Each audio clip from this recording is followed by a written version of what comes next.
Financial crime বা অর্থনৈতিক crime যে গোষ্ঠীগুলো করেছেন তাদের বিচার প্রক্রিয়াটা শুরু করার জন্য একটা কমিটি গঠন করা হচ্ছে। তদন্ত এবং বিচার প্রক্রিয়া শুরু করার জন্য একটা কমিটি গঠন করা হচ্ছে। প্রাথমিক কাজগুলো হয়েছে, এখন ফিনান্সিয়াল ক্রাইমে যারা জড়িত ছিলেন তাদের ব্যাপারে আমরা তদন্তটা শুরু করার জন্য একটা আলাদা কমিটি গঠন করেছি। আজকে অনেকগুলো বিষয় নিয়ে আমরা আলোচনা করেছি। আজকে অনেকগুলো ভালো গুরুত্বপূর্ণ জনস্বার্থ সংশ্লিষ্ট সিদ্ধান্ত এসছে। আমি একটা একটা করে আপনাদের সাথে আলোচনা করি। আলোচনায় যাবার আগে দুটো কথা বলবো যে আজকে যে সিদ্ধান্তগুলো এসছে তার মধ্যে দুটো সিদ্ধান্ত দুটো কমিশনের যে রিকমেন্ডেশন ছিল সেই রিকমেন্ডেশনগুলো বাস্তবায়নের উদ্যোগ হিসাবেই গ্রহণ করা হয়েছে। একটা হচ্ছে আমাদের বিচার বিভাগ সংস্কার কমিশন আমাদের সিভিল প্রসিডিওর কোডে কিছু কিছু পরিবর্তন আনবার জন্য সুপারিশ করেছিলেন। তারই আলোকে আমরা সেই ব্রিটিশ সরকারের সময় প্রণীত সিপিসির কিছু কিছু সংশোধন আজকে নীতিগতভাবে অনুমোদন করতে পেরেছি। আপনারা জানেন যে বাংলাদেশে একটা কথা আছে যে কারোর সাথে শত্রুতা করতে গেলে একটা ল্যান্ড মামলা জুড়ে দাও, তাহলে 3 জেনারেশনে সেই মামলা আর শেষ হবে না। তো আজকে সেই 3 জেনারেশন যেন না লাগে, 1 জেনারেশনেই যেন মামলা শেষ করা যায়, সেজন্য সিপিসির কিছু সংশোধনী আনা হয়েছে, যাতে করে যারা বিচার প্রার্থী তাদের সময় কম লাগে, তাদের টাকা কম লাগে। অনেক সময় আমরা যারা উকিল আছি তারা নানান অজুহাতে বিভিন্ন সময় নিয়ে মামলার প্রক্রিয়া বিলম্বিত করি, সেটা যেন না হয় সেরকম কতগুলো সিদ্ধান্ত এসছে। কয়েকটা উদাহরণ আমি আপনাদেরকে দিচ্ছি।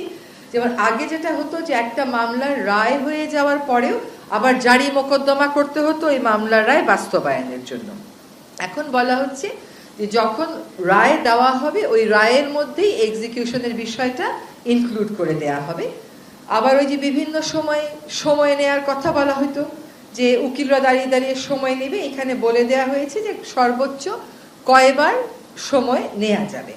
আবার লিস্টে ফুল হিয়ারিং এর জন্য কয়টা মামলা সর্বোচ্চ নেওয়া যাবে, আর পার্শিয়াল হিয়ারিং হয়ে আছে পার্ট হার্ড ম্যাটার, এরকম কয়টা লিস্টে সর্বোচ্চ ইনক্লুড করা যাবে। বিচার প্রক্রিয়াটা আমাদের অনেকাংশেই এখনো সেকেলে রয়ে গেছে।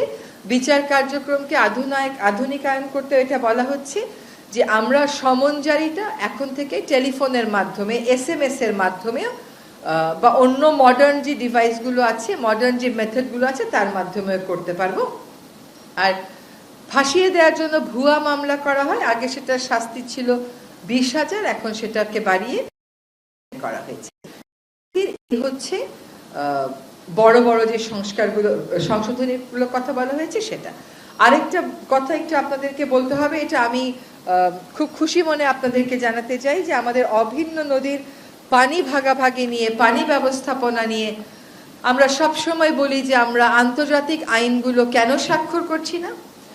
এই অভিন্ন জলরাশির পানি ব্যবস্থাপনা নিয়ে আন্তর্জাতিক ক্ষেত্রে দুটো আইন আছে জাতিসংঘের। একটা হচ্ছে 1997 কনভেনশন, আরেকটা হচ্ছে 1992 কনভেনশন। 1997 কনভেনশনটা 1914 সালে কার্যকর হয়, অর্থাৎ উজানের দেশগুলোর অনীহার কারণে মাত্র 36টা দেশের স্বাক্ষর লাগতো, সেই স্বাক্ষর পেতেই লেগে যায় 17 বছরেরও বেশি। আরেকটা যেটা আইন আছে যেটা খুবই কার্যকর, সেটা হচ্ছে ইউরোপিয়ান ইউনিয়নকে মূলত টার্গেট করে এই আইনটা। যদি এটা ইউরোপিয়ান ইউনিয়নকে টার্গেট করে এই আইনটা 1992 সালে, এটা কিন্তু 2016 সালে সকল দেশের জন্যই উন্মুক্ত করে দেয়া হয়েছে এবং এ পর্যন্ত প্রায় 11টি দেশ ইউরোপিয়ান ইউনিয়নের বাইরে এটাকে স্বাক্ষর করেছে। তার মধ্যে বেশিরভাগ দেশই হচ্ছে আফ্রিকার। এইটা আজকে আমরা সিদ্ধান্ত নিয়েছি যে এই কনভেনশনটা আমরা অনুস্বাক্ষর করব। এর আগে যত প্রক্রিয়া ছিল সংশ্লিষ্ট জনদের সাথে আলাপ আলোচনা করা, আন্তঃমন্ত্রণালয়ে আলাপ আলোচনা করা, তারপরে ওই কনভেনশনের সেক্রেটারিয়েট থেকে লোক আসে, সবই আমাদের হয়ে গেছে। ফলে বাংলাদেশ এখন সিদ্ধান্ত নিয়েছে convention on the protection and use of transboundary water courses and international lakes 1992, এটাতে বাংলাদেশ অনুস্বাক্ষর করবে এবং বাংলাদেশকে দিয়েই আসলে এশিয়ার দেশগুলোর স্বাক্ষর প্রক্রিয়াটা শুরু হচ্ছে। আজকে এখানে ব্যাংকিং সেক্টরের বেশ কয়েকটা অধ্যাদেশ আমরা কতগুলো নীতিগতভাবে কতগুলো চূড়ান্ত অনুমোদন দিয়েছি। তার মধ্যে একটা হচ্ছে সরকারি হিসাব নিরীক্ষা অধ্যাদেশ, আরেকটা হচ্ছে ব্যাংক রেজলিউশন অধ্যাদেশ, আরেকটা হচ্ছে রাজস্ব নীতি ও রাজস্ব ব্যবস্থাপনা অধ্যাদেশ, আরেকটা হচ্ছে গ্রামীণ ব্যাংক সংশোধন অধ্যাদেশ। আপনাদেরকে একটা কথা জানিয়ে দিই, এই অধ্যাদেশগুলো নিয়ে আলোচনার সময় আমাদের মধ্যে এই সিদ্ধান্ত গৃহীত হয়েছে যে ফিনান্সিয়াল ক্রাইম বা অর্থনৈতিক ক্রাইম যে গোষ্ঠীগুলো করেছেন তাদের বিচার প্রক্রিয়াটা শুরু করার জন্য একটা কমিটি গঠন করা হচ্ছে। তদন্ত এবং বিচার প্রক্রিয়া শুরু করার জন্য একটা কমিটি গঠন করা হচ্ছে। প্রাথমিক কাজগুলো হয়েছে, এখন ফিনান্সিয়াল ক্রাইমে যারা জড়িত ছিলেন তাদের ব্যাপারে আমরা তদন্তটা শুরু করার জন্য একটা আলাদা কমিটি গঠন করেছি। এবার একটা একটা করে বলি। সরকারি হিসাব নিরীক্ষা অধ্যাদেশ যেটা আছে, এটা আপনারা জানেন যে 1974 সালে একটা আইন ছিল। সে আইনের অতিরিক্ত হিসাবে, সম্পূরক হিসাবে এই অধ্যাদেশটা আজকে আমরা অনুমোদন দিয়েছি। এটার উদ্দেশ্যটা হচ্ছে যে আন্তর্জাতিক অডিটিং এর ক্ষেত্রে আন্তর্জাতিক কিছু স্ট্যান্ডার্ড আছে, সেই স্ট্যান্ডার্ড এবং প্র্যাকটিসগুলো যেন বাংলাদেশের কন্ট্রোলার এবং অডিটর জেনারেলরাও মেনে চলেন সেটা নিশ্চিত করা, যাতে করে সরকারি অর্থের সঠিক ব্যয় আমরা নিশ্চিত করতে পারি, সেক্ষেত্রে স্বচ্ছতা আমরা নিশ্চিত করতে পারি। এবার একটু ব্যাংক রেজলিউশন অধ্যাদেশে আসি। আপনারা জানেন যে এখানে আমাদের একটা শিল্প গোষ্ঠী কর্তৃক কিভাবে কয়েকটা ব্যাংকের উপর একচ্ছত্র নিয়ন্ত্রণ প্রতিষ্ঠা করে কত টাকা এই দেশ থেকে সরিয়ে নেওয়া হয়েছে এবং তহবিল তছরুপ করা হয়েছে, ওই জিনিসটা ভবিষ্যতে যাতে আর না হতে পারে সেজন্য কর্পোরেট সেক্টরে, ব্যাংকিং সেক্টরে শৃঙ্খলা আনার জন্য, জবাবদিহিতা আনার জন্য, আমানতকারীদের স্বার্থ সংরক্ষণের জন্য এই ব্যাংক রেজলিউশন অধ্যাদেশ আজকে আমরা পাশ করেছি। আমরা আবারও বলতে চাই যে আমরা আমানতকারীদের স্বার্থ সুরক্ষাকে সর্বোচ্চ গুরুত্ব দিচ্ছি এবং ভবিষ্যতে যেন এই ধরনের ঘটনায় আমাদের সাধারণ আমানতকারীদের আর পড়তে না হয় সেজন্যই এই ক্ষেত্রে শৃঙ্খলা কেমন করে আনয়ন করা হবে, বাংলাদেশ ব্যাংকে কতটুকুন ক্ষমতা দেয়া হবে, সে কোন পর্যায়ে গিয়ে ইন্টারভেন করবে, এগুলো স্পষ্ট ছিল না আইনে, এখন এগুলো স্পষ্ট করা হলো। এবং এই যে 3 নম্বর আইন যেটা বলবো সেটা হচ্ছে রাজস্ব নীতি ও রাজস্ব ব্যবস্থাপনা অধ্যাদেশ। এটা কিন্তু জনপ্রশাসন সংস্কার কমিশনের একটা রিকমেন্ডেশনের বেসিসে এই অধ্যাদেশটা করা হয়েছে। আমাদের মাননীয় প্রধান উপদেষ্টা মহোদয় 26শে মার্চ যখন ভাষণ দিয়েছিলেন তখন তিনি এই কথাটা বলেছিলেন যে রেভিনিউয়ের ক্ষেত্রে পলিসি করা আর রেভিনিউয়ের ক্ষেত্রে বাস্তবায়ন করা দুটো আলাদা এন্টিটি হবে। সেই মোতাবেক রাজস্ব নীতি ও রাজস্ব ব্যবস্থাপনা অধ্যাদেশে আমরা আলাদা করছি। একটা কাজ হচ্ছে যারা রাজস্ব সংক্রান্ত নীতি প্রণয়ন করবেন, আরেকটা কাজ হচ্ছে যারা এই নীতিটা বাস্তবায়ন করবেন। তারপরে যে চতুর্থ আইনটা সেটা হচ্ছে গ্রামীণ ব্যাংক সংশোধন অধ্যাদেশ। এখানে আগে যখন গ্রামীণ ব্যাংক কাজ করত একটা মূল্যবোধ নিয়ে কাজ করত, সেই মূল্যবোধটা হচ্ছে যারা গ্রামীণ ব্যাংকের বেনিফিশিয়ারি তাদেরই সে থাকবে এই ব্যাংকটার পরিচালনার ক্ষেত্রে। কিন্তু আপনারা জানেন যে বিগত সময়ে আমাদের এখন যিনি আমাদের মাননীয় প্রধান উপদেষ্টা, সেই নোবেল বিজয়ী অর্থনীতিবিদকে রাজনৈতিকভাবে টার্গেট করা হয়েছিল এবং গ্রামীণ ব্যাংকের মালিকানা তার যে দর্শন ছিল যে এটা যারা ঋণটা নেবে সেই বেনিফিশিয়ারির হাতেই থাকবে, সেখান থেকে সরিয়ে সরকারের নিয়ন্ত্রণ অনেকাংশে নিয়ে আসা হয়। আজকে যে অধ্যাদেশটা সংশোধন করা হলো তার মাধ্যমে আগে গ্রামীণ ব্যাংক শুধুমাত্র ভূমিহীনদের জন্য কাজ করত, এখন বিত্তহীনদের একটা সংজ্ঞা সংযোজন করা হয়েছে। ইউনিয়ন পরিষদের পরিসর থেকে বের হয়ে সিটি কর্পোরেশন, পৌরসভাকে অন্তর্ভুক্ত করা হয়েছে এবং বোর্ডের ক্ষেত্রে বলা হয়েছে যে যারা এটার বেনিফিশিয়ারি তাদের মধ্য থেকে 9 জন নির্বাচিত হয়ে আসবেন, এই 9 জনের মধ্য থেকে আবার 3 জন মনোনীত হবেন এবং তাদের মধ্য থেকেই একজন চেয়ারম্যান নিযুক্ত হবেন। এখানে আরেকটা বিষয় এসছে, তা হচ্ছে পরিশোধিত মূলধন আগে ছিল সরকার 25% আর যারা বেনিফিশিয়ারি তারা 75%, এখন হয়ে গেছে 10% এবং 90%। মূলত এই ছিল আমাদের আজকে যে সিদ্ধান্তগুলো হয়েছে সেগুলো। আরেকটা কথা একটু বলা দরকার, সেটা হচ্ছে যে গ্রামীণ ব্যাংকের অধ্যাদেশে গ্রামীণ ব্যাংকের জনস্বার্থ সংস্থা ফিনান্সিয়াল রিপোর্টিং অ্যাক্ট যেটা আছে 2015, সেটা অনুযায়ী জনস্বার্থ সংস্থা হিসেবে বিবেচনা করার একটা বিধান আনা হয়েছে। বাংলাদেশ ব্যাংকের বিস্তারিতগুলো হবে যখন বিধিমালাগুলো হবে তখন। কোনো একক আধিপত্য, একচ্ছত্র আধিপত্য জানি সাধারণ আমানতকারীদের স্বার্থের জন্য বাধা স্বরূপ না হয় সেজন্যই করা, কাজে এই বিষয়টা অবশ্যই বিবেচনায় রাখা হয়েছে। দুটো বিভাগ হচ্ছে, আপাতত দুটো বিভাগ হচ্ছে, আপাতত নামকরণ চেঞ্জ হবে এমন কোনো কথা আসেনি। কর আদায়ের যে বিষয়টা, ওটা কর সংক্রান্ত নীতি প্রণয়ন করবে একটা বিভাগ, আর রাজস্ব প্রশাসন যেটা সেটা করবে আরেকটা বিভাগ।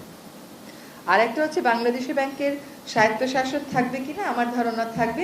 ব্যাংক রেজুলেশন অধ্যাদেশে মূলত বাংলাদেশ ব্যাংক যাতে কর্পোরেট ডিসিপ্লিন এবং অ্যাকাউন্টেবিলিটি এনশিওর করতে পারে, আর যাতে যখন প্রয়োজন হয় সাধারণ আমানতকারীদের স্বার্থ সংরক্ষণে সময় থাকতেই হস্তক্ষেপ করতে পারে, সেই ক্ষমতাগুলো তাদেরকে দেয়া হয়েছে। এবং ব্যাংকের কাঠামোগত সংস্কার, কর্পোরেট সুশাসন, এই সবগুলো কথাই এবং বিধানগুলো এখানে সংযোজিত হয়েছে। 10% হচ্ছে সরকারের কাছ থেকে যাবে, আর 90% হচ্ছে যারা বেনিফিশিয়ারিজ তাদের থেকে যাবে, এবং তারা এটা ক্রমান্বয়ে এই 90%টাকে মেক আপ করতে পারবে। ব্যাংক রেজলিউশন অধ্যাদেশ, এখানে ব্যাংকগুলো কেন দুর্বল হয় সে প্রত্যেকটা কারণই মেনশন করা আছে। তার মধ্যে আপনি যেটা বলেছেন সেটা একটা, মূলধন ঘাটতি কেন হয়, তারল্য সংকট কেন হয়, দেউলিয়াত্বে কেন পড়ে, এইগুলোর কোথায় কোথায় কর্পোরেট গভর্নেন্স স্ট্রেনদেন করলে এবং বাংলাদেশ ব্যাংকের ওভারসাইটটা স্ট্রেনদেন করলে এই জিনিসগুলো আর হবে না, সবকটাই মেনশন করা আছে। এখন এর পদ্ধতি কি হবে এটা পরবর্তীতে যখন প্রবিধান হবে বা বিধি হবে তখন আরো বিস্তারিতভাবে আসবে। যখন আপনি মামলাটা দায়ের করেন তখন আপনি বলেন আপনার মামলা ওনার বিরুদ্ধে, ওনার নাম, বাসার ঠিকানাই। এখন বলা হচ্ছে আপনি তার ফোন নাম্বার দেবেন, আপনি তার এনআইডি নাম্বার দেবেন, আপনি তার ইমেইল অ্যাড্রেস দেবেন, যতটুকু আপনার পক্ষে নেওয়া সম্ভব। এই প্রশ্নটা আজকে আমাদের ক্যাবিনেটেও এসেছিল। এই সিপিসির অনুমোদনটা আজকে নীতিগত অনুমোদন হয়েছে। এই প্রশ্নগুলো আসার প্রেক্ষিতে চূড়ান্ত অনুমোদনের ক্ষেত্রে এই হোয়াটসঅ্যাপ, এই সমস্ত বিষয় বিবেচনা করা হবে। এবং আমি যে আপনাকে হোয়াটসঅ্যাপটা করেছি বা এসএমএসটা করেছি, আপনি তো বিদেশেও থাকতে পারেন, আপনি যে পেলেন এইটা আমি কেমন করে এনশিওর করব, রেকর্ড কিপিং কিভাবে হবে, এইগুলো যখন চূড়ান্ত আইনটা আসবে তখন ইনক্লুড করা হবে। নির্বাচন কমিশনের সাথে সেইভাবে তো আর সরকারের কথাবার্তা বলার সুযোগ নেই। তবে যেটা হলো যে সরকার বলবে নির্বাচন কখন হবে, সেই মোতাবেক তারা নিশ্চয়ই প্রস্তুতি নেবে। আর এনসিপির এটা একটা রাজনৈতিক অবস্থান, এটা নিয়ে আজকে আমাদের ক্যাবিনেটে কোনো আলোচনা হয়নি, এবং আমরা আসলে আপনার মুখ থেকেই শুনলাম, কারণ আমরা তো সকাল থেকে ক্যাবিনেট মিটিংয়েই ছিলাম। So I don't think this is something that the cabinet will take up. এটা আমাদের অন্তর্বর্তীকালীন সরকারের উপদেষ্টা পরিষদের আলোচ্য বিষয় তো নয়।